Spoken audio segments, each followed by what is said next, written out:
Hello everyone, welcome to Edutap teaching परीक्षा। तो कैसे हैं आप सब लोग?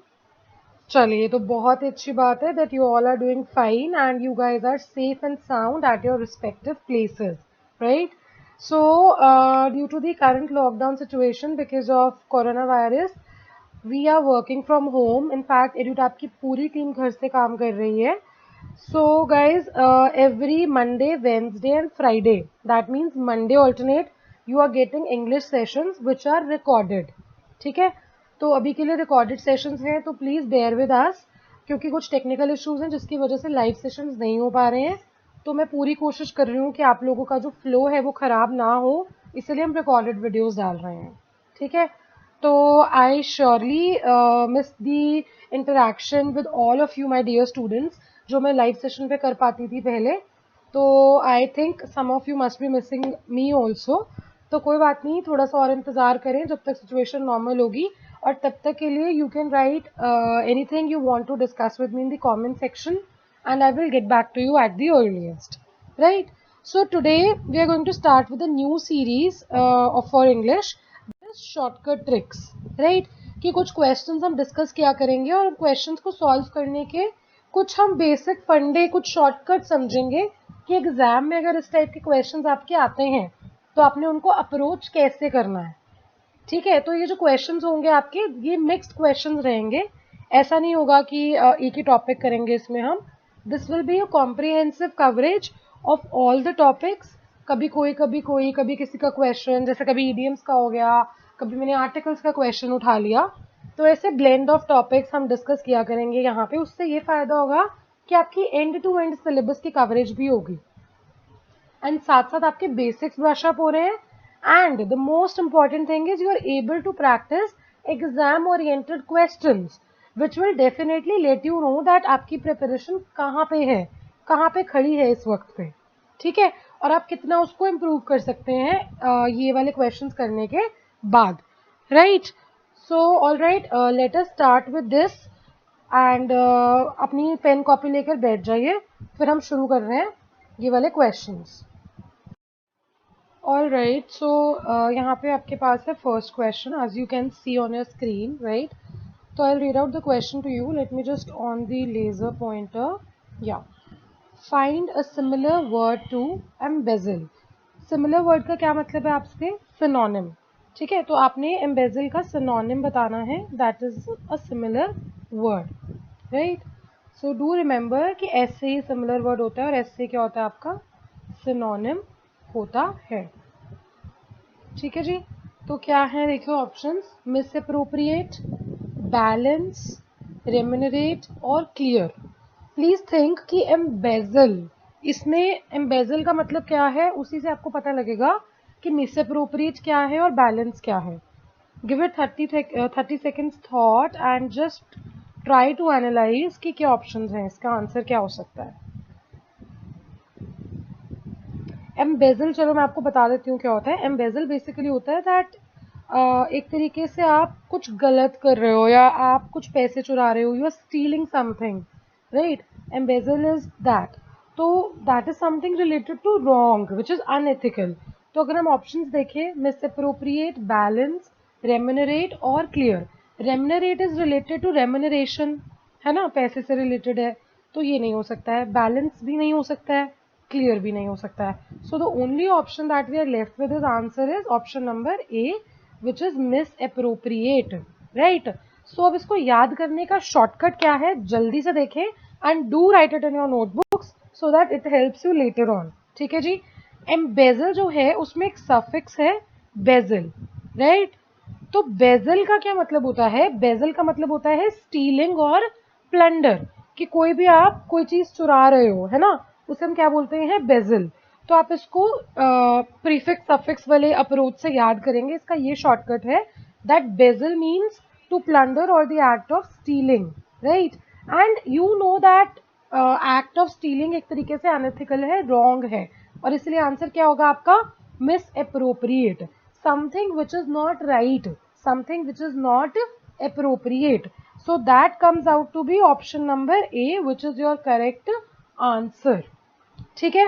बच्चे इस तरीके से आप देख रहे हो कि हमने कितनी जल्दी ये क्वेश्चन सॉल्व कर लिया इस शॉर्टकट को अप्लाई करके। तो इसको प्लीज इसी तरीके से याद रखें आप, ताकि एग्जाम्स में आपको इसका बहुत ज्यादा बेनिफिट हो, राइट। सो फर्स्ट का आंसर है जी आपका ऑप्शन नंबर ए। एंड जिन बच्चों को इनका इस वर्ड का मतलब नहीं पता था, जहां पे भी आप अपनी वोकैबुलरी के नोट्स बनाते हो या जहां भी आप लिखते हो, तो उसको प्लीज अपने वहां पे नोट करें, तभी आपको लेटर ऑन याद होंगी, right. Okay Okay, so question number 2 is one proverb or idiom is mentioned below together with its meaning. So you have to choose the correct meaning of that particular idiom from the given options, right? These are the options. And proverb क्या है जी आपके पास? All in all. It is very simple, है ना? बोलने से भी पता लग रहा है. Options हम फिर भी analyze करेंगे. Each person, everyone, call everyone at the same time, या फिर मोस्ट इम्पॉर्टेंट। सोचिए फटाफट से, 20 seconds you have to guess the answer for the idiom all in all. अब यहाँ पे इसका शॉर्टकट ट्रिक मैं आपको बता रही हूँ। ऑल इन ऑल, इसका लिटरल मीनिंग आप थोड़ा सा समझने की कोशिश करें, ठीक है, कि क्या हो सकता है। Okay, I think you already सबने गेस कर लिया होगा आंसर, तो मैं बता देती हूँ आपको क्या है जी। Answer is your option number D, that is most important. देखो, अब कंफ्यूजन ये हो सकती थी कि ऑल इन ऑल, आप अगर इसका लिटरल मीनिंग मैंने जैसे बोला कि आप गेस करें, वो मैंने आपको कंफ्यूज करने के लिए बोला है। शॉर्टकट ट्रिक यहाँ पे ये है कि ईडियम का कभी भी लिटरल मीनिंग सही नहीं होता। So whenever you are learning idioms or you are solving idioms, never go with the literal meaning. NLM मतलब never go with the literal meaning. Literal meaning का मतलब ये होता है कि जो लिखा हुआ है उस पे हमने नहीं जाना। इनफैक्ट उसके अंदर एक छुपा हुआ मीनिंग होगा, हमने उस पे जाना है, ठीक है। तो इसीलिए यहाँ पे क्या होगा जी answer.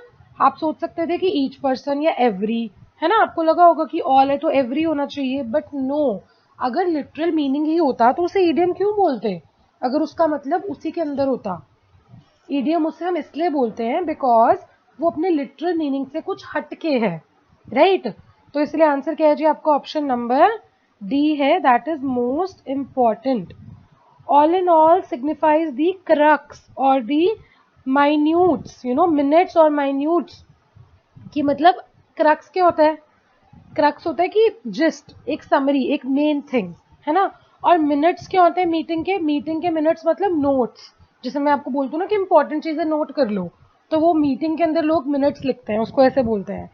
So whatever is the most important part of the discussion, that is called as all in all, right. So answer is option number D. समझ में आया अच्छे से? ओके, तो इस तरीके से आप इन शॉर्टकट मेथड से इनको जो है लर्न कर सकते हो। आंसर ऑप्शन नंबर डी है, राइट। तो जल्दी से वीडियो को लाइक करें एंड अपने फ्रेंड्स के साथ शेयर करना बिल्कुल नहीं भूलना है, because I want that everyone who is sitting at home right now can be benefited from the videos of EduTap Teaching Pariksha। ठीक है जी, जल्दी से चैनल सब्सक्राइब करवाएं उनसे, ताकि उनको नोटिफिकेशंस आते रहें। एंड हाँ जी, रिकॉर्डेड सेशन की नोटिफिकेशन नहीं आती है गाइज, ओनली लाइव सेशन की नोटिफिकेशंस आपको मिल रही होंगी अभी, ठीक है। चलिए फिर आगे चलते हैं, फटाफट से वीडियो को लाइक करें। ओके, सो क्वेश्चन नंबर 3 पढ़ते हैं। I have been writing articles on different topics since morning। अब आपको बताना है कि ये कौन सा टेंस है, इज इट सिंपल पास्ट और सिंपल प्रेजेंट और प्रेजेंट परफेक्ट और present perfect continuous. Now shortcut trick here is that कि you should remember the sentence structure, कि इन सारे टेंसेस का सेंटेंस स्ट्रक्चर क्या होता है। तो अगर आपको वो याद होगा तो आप आराम से इसमें से फाइंड आउट कर सकते हो। अब यहाँ पे देखिए क्या है, हैव बीन और आईएनजी फॉर्म है, that means this is the case of present perfect continuous, क्योंकि हमें पता है कि स्ट्रक्चर क्या होता है आपका, हैव और has plus been plus verb plus ING, यही स्ट्रक्चर होता है, ठीक है, प्रेजेंट परफेक्ट कंटिन्यूअस का। So answer is option number D, and you can clearly find out by using this shortcut method by learning the sentence structure, right? Fourth question जो है it is more similar only, वैसा ही है, इसमें आपको again tenses ही find out करने हैं. She had been working at that company for 3 years when it went out of business. Had been working for 3 years. Simple past है या सिंपल प्रेजेंट है या प्रेजेंट परफेक्ट है या पास्ट परफेक्ट कंटिन्यूअस है. Now note दी shortcut. क्या है जी shortcut? बिल्कुल सही, सेंटेंस स्ट्रक्चर. तो अगर आप देखोगे यहाँ पे सेंटेंस स्ट्रक्चर क्या है, हैड बीन है, ठीक है, और verb present participle plus root ING है ना. तो क्या होगा ये? Past perfect continuous. Option number D is the correct answer. समझ में आ रहा है अच्छे से? चलिए, बहुत ही अच्छी बात है, समझ में आ रहा है. तो वीडियो को लाइक करना नहीं भूलना है, बिकॉज उसी से बाकी लोगों को भी पता लगेगा कि वीडियो में कितना ज़्यादा नॉलेजेबल चीज़ें हैं और वो भी इसको अच्छे से फिर सुन सकते हैं.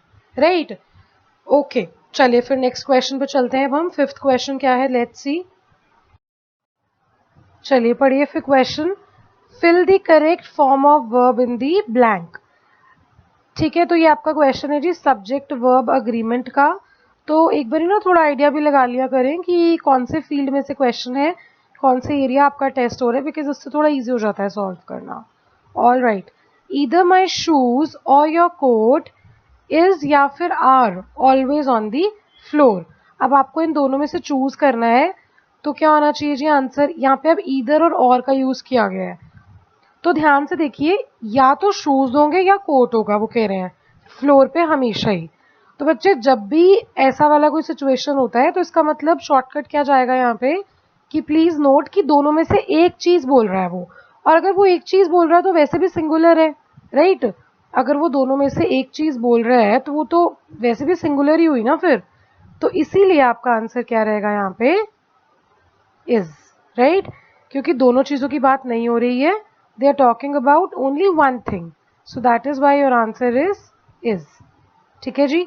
Either my shoes or your coat is always on the floor. Right? कितनी जल्दी देखो आप अगर इन शॉर्टकट्स को अप्लाई करोगे, बहुत जल्दी जल्दी. Question number 6. Find the opposite of the below mentioned word. So opposite is you have to tell the antonym, right? और वर्ड क्या है जी हमारे पास? बड़ा ही सिंपल वर्ड है, beautiful. So let us analyse the options. Benevolent, unprepossessing, alluring या bewitching. Now guys please note कि ब्यूटिफुल क्या है, एक तरीके से पॉजिटिव वर्ड है. I am writing a plus here, ठीक है. और आपको पता है कि बेन जो रूट है वो भी पॉजिटिव ही होती है. आगे अगर आपको वर्ड का मतलब नहीं भी पता तो bene root is positive and bene का उल्टा क्या होता है? MAL, जिसे बेनेवलेंट मेलिवलेंट होता है. तो ये वाली रूट क्या हो जाती है आपकी? नेगेटिव हो जाती है. ठीक है, तो फिर एक आपके पास ऑप्शन है एल्योरिंग. एल्योरिंग होता है जो बहुत अट्रैक्टिव होता है, again it is a positive option. Bewitching होता है जो अपनी तरफ खींचता है, ये भी पॉजिटिव ऑप्शन है. तो हमें ऑपोजिट बताना है, तो that means we need a negative word clearly, right. जब हमें पता है कि हमें नेगेटिव वर्ड चाहिए तो हमारे पास नेगेटिव वर्ड यहाँ पे एक ही है, that is unprepossessing, right. This is a negative connotation here. And please note कि यहाँ पे जो प्रीफिक्स है वो क्या है. अगर आप देख रहे हो यहाँ पे आपके पास जो प्रीफिक्स है वो अन है, ठीक है. तो वो अपने आप में ही क्या है, एक नेगेटिवली यूज किया जाता है. तो ये शॉर्टकट था इस क्वेश्चन का, जो आपको समझ में आया होगा कि अगर ये वर्ड हमें पता लग गया था क्योंकि ये नेगेटिवली यूज किया जाता है and that is why it is the opposite for the word beautiful, right. So note down in your vocabulary wherever you are noting it down. वहाँ पे ज़रूर लिख लें इस चीज़ को कि हम पॉजिटिव नेगेटिव को कैसे रूल आउट कर सकते हैं और एलिमिनेशन मेथड से अपने आंसर तक आराम से पहुंच सकते हैं. Clear? Okay. Question number 7. Let us read. No one dares to disobey Miss Johnson as she is the strictest between all the teachers. Now see, आपके पास यहाँ पे ना 3 वर्ड्स अंडरलाइन है. आपको बताना है कि कौन सा यहाँ पे wrongly used है. अब देखो, no one dares, तो dares तो सही है यहाँ पे. To disobey Miss Johnson as she is the strictest, ये भी सही है, सुपरलेटिव डिग्री यूज करी गई है ऑल द टीचर्स, और इसलिए हमने यहाँ पे द भी यूज किया है, राइट। और यहाँ पे क्या है, बिटवीन। नाउ बिटवीन यहाँ पे गलत यूज है, तो आपका आंसर क्या हो जाएगा जी, option number C will be your answer. Why? Because between यहाँ पे नहीं आएगा। अब यहाँ बिटवीन कब आता है, जब दो लोगों की बात कर रहे होते हैं, तो ये कंजंक्शन यहाँ पे गलत है, because we are talking about all the teachers. That is why आपका यहाँ पे क्या आना चाहिए, among you should be used here instead of between, right? So correct option is answer number C. ठीक है, चलिए। So we are on third last question. We are going to cover 10 questions today, right? And 10 shortcuts you have got. Okay. The movie including all the previews takes या फिर take about 2 hours to watch. हाँ जी, सोचिए क्या हो सकता है इसका answer, takes होगा या फिर टेक होगा। अब देखो यहाँ पे मूवी है, ठीक है, सब्जेक्ट वर्ब अग्रीमेंट अगेन, तो मूवी के साथ क्या आना चाहिए, सिंगुलर सब्जेक्ट के साथ क्या आता है, हमेशा सिंगुलर फॉर्म ऑफ वर्ब आता है, right, which is with S और E S. So that is why answer is takes. The movie including all the previews takes about 2 hours to watch, right? So it was subject verb agreement again. Okay. Okay, second last question. It is fine, answered Sidorov, who was considered an dash in Spanish. Adept, adapt, adopt या adapted. Now in सब में आपको difference पता होना ज़रूरी चाहिए, ठीक है, and this is your homework कि आप इन चारों का डिफरेंस खुद से क्रिएट करेंगे, right, and you will get to an answer. वैसे आंसर है जी इसका ऑप्शन नंबर ए, ठीक है, adept. Why? Because it means जो कि स्किलफुल होता है या प्रोफिशिएंट होता है किसी चीज़ में। तो मैंने आपको ऑलरेडी एक का आंसर बता दिया है, और इन तीनों का आप फाइंड आउट करेंगे, और चारों में क्या क्या डिफरेंसेस हैं, that you will find it out on your own. ठीक है जी, that is your homework. चलिए जी, last question of the day, तो पढ़ें जरा इसको। Arrange the below mention sentences coherently. आपके पास 5 सेंटेंसेस हैं and you have around 1 minute to answer this question. जल्दी से 5 को पढ़ें, फिर आई विल एक्सप्लेन यू कि क्या होना चाहिए आंसर और इसके पीछे शॉर्टकट क्या है। जैसे फर्स्ट सेंटेंस यहाँ जो गिवन है वो क्या है, hence the morning time is best for a workout. अब देखो जो सेंटेंस आपका शुरू ही हेंस से हो रहा है, तो मतलब वो ऑर्डर में फर्स्ट तो हो ही नहीं सकता, राइट, इसीलिए ये ऑप्शन आपका वैसे ही कट हो जाएगा, ठीक है। ऑलवेज नोट कि ये जो वर्ड्स होते हैं हेंस हुंस वाले, these are all the concluding statements and they are not the introductory statements. So first shortcut, note it down. जब भी ऐसे क्वेश्चंस आएंगे तो कंक्लूडिंग स्टेटमेंट्स आपको पता होनी चाहिए क्या है, और इंट्रोडक्टरी फ्रेजेस एंड वर्ड्स क्या है, यू शुड नो, ठीक है। बी पढ़ते हैं, the morning workout is more beneficial as a body has already taken full rest for the whole night. अब यहाँ पे क्या है, मोर बेनिफिशियल, मतलब ये कंपैरिजन हो रहा है, तो फिर से ये स्टेटमेंट नंबर 1 तो हो ही नहीं सकती है। सो जहाँ पे भी कंपैरिजन होएगा, कंपैरिजन किसी के अगेंस्ट होता है, ठीक है, बेंचमार्क के अगेंस्ट होता है, यार्डस्टिक के अगेंस्ट होता है, मतलब एक चीज ऑलरेडी है उसके बाद हम कंपेयर करेंगे ना, तो ये भी फर्स्ट स्टेटमेंट नहीं हो सकती है। ओके, थर्ड क्या है, throughout the day the body is involved in some or the other physical activity. Again ये इनकम्प्लीट सी लग रही है। जो आपकी स्टेटमेंट नंबर 1 होगी वो हमेशा इंडिपेंडेंट होगी अपने आप में, उसमें अपना एक खुद का इंडिपेंडेंट सब्जेक्ट होगा, ठीक है जी। डी क्या है, people often ask why morning workout sessions are the best, ये हो सकता है, इसको हम कंसिडर कर सकते हैं। That's why the entire body gets tired on all accounts due to everyday tasks. So I think we are very sure कि जो स्टेटमेंट नंबर 1 है वो तो आपकी यही होनी चाहिए, डी। अब उसके बाद हमें देखना है कि क्या इसके बाद रिलेट करेगा। अब देखें आंसर क्या है, फटाफट से सॉल्व कर लें। 10 सेकेंड्स, फिर मैं आंसर बताऊंगी.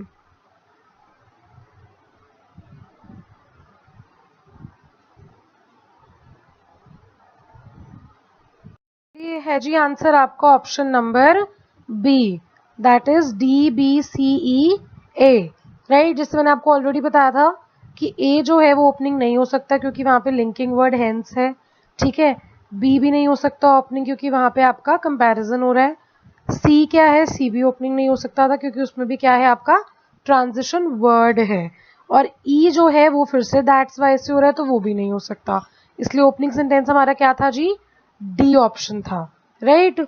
और फिर डी के बाद आपका कौन सा आना है, बी आना है, then C, then E and then A, right. तो ये आपका प्रॉपर सीक्वेंस है. People often ask, I will just on the pointer, या people often ask why morning workout sessions are the best. The morning workout is more beneficial as our body has already taken full rest for the whole night. Throughout the day, the body is involved in some or the other physical activity. That's why the entire body gets tired on all accounts due to everyday tasks. Hence, the morning time is best for the workout. Clear? So, this is the whole sequence that we should be following in such questions. And please note the shortcut जो हमने करा है कि para jumble और sentence rearrangement के questions में हमेशा you should take care कि कौन सा लिंकिंग वर्ड है, कहाँ ओपनिंग स्टेटमेंट है, कहाँ कंक्लूडिंग वर्ड है, कहाँ ट्रांजिशन वर्ड है. ठीक है. तो वो dependency of the structure and the sentence should be taken care of by you very carefully, right. तो चलिए जी, this is the end of the session today. Thank you so much for watching this video. In case of any doubts, do let us know in the comment section. I will try my best कि मैं आपको reply करूँ जल्दी से जल्दी, right. And अगर आप हमारा टेलीग्राम चैनल भी ज्वाइन कर सकते हैं जो कि एड्यूटैप सीटेट के नाम से है, where you can get all the latest quizzes and PDFs of the sessions that are going on YouTube, right. And if any one of you wants to take our course, तो आप हमें mail भी कर सकते हैं hello@edutap.co.in पे, right. तो चलिए जी, थैंक यू सो मच. अपना ख्याल रखिए. अब मैं आपको वेंसडे को मिलूंगी, राइट. तब तक पढ़ते रहिए. एंड कोई भी अगर आपको इश्यूज हो तो do not forget to talk to us through the comment section. All right, bye bye. I hope ये सेशन आपको समझ में आया है.